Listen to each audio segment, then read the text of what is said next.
Oftentimes, we need to add images to online tables.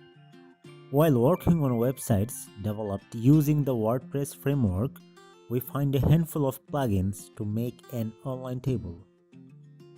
But only a few of them will let you add images to table cells. To fulfill that purpose, I chose NinjaTables Pro. Among countless features of NinjaTables Pro, adding images to table cells is a significant one. Let's have a look at how you can add images or other multimedia contents in your WordPress tables using NinjaTables Pro. You've created your table. Now click on Add Column.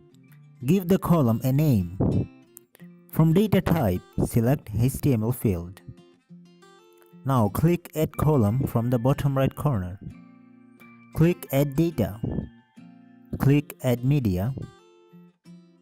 Select any image from the media library.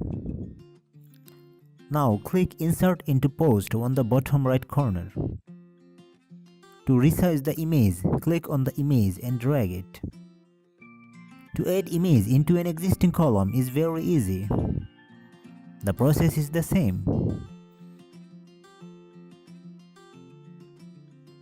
But do keep in mind, this functionality is not available in the free version of NinjaTables that is available on WordPress repository.